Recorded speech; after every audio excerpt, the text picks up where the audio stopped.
చూడండి, ఒక 8 రూపీస్, కానీ ఆ 2 రూపీస్ నాకు వెనక్కి పోలేదు. పర్లేదు, పాపం 8 రూపీస్కి వాటర్ బాటిల్ ఇచ్చాడు, 10 రూపీస్కి వాటర్ బాటిల్ ఇచ్చాడు. ట్రైన్లోకి వెళ్ళాను. ఇదో ఇది మనం కూర్చోవాల్సింది. ఇక్కడ నుంచి ట్రైన్. క్లైమేట్ కూడా బాగా కూల్గా ఉంది. నేను వైజాగ్ వదిలి వెళ్ళిపోతున్నానని బాధపడుతున్నట్టుంది వైజాగ్. చూసారంతా పర్లేదులే. మీకు ఒకసారి లో బడ్జెట్ అన్నాను కదా అని ఎవరో కామెంట్ చేశారు. లో బడ్జెట్ అన్నావు కదా అని అమౌంట్ చెప్పట్లేదు అనేసి. అది మీకు నెక్స్ట్ వీడియోలో నేను ఫుల్గా మీకు అప్డేట్ ఇస్తాను.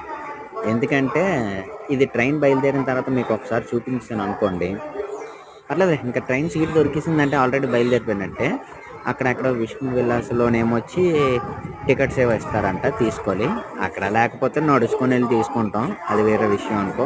మొత్తానికి దర్శనం అయితే చేసుకొని వైజాగ్ వస్తాం. ప్లీజ్ సబ్స్క్రైబ్ చేసుకోండి, ఇంకా వీడియోలు ఇస్తాం.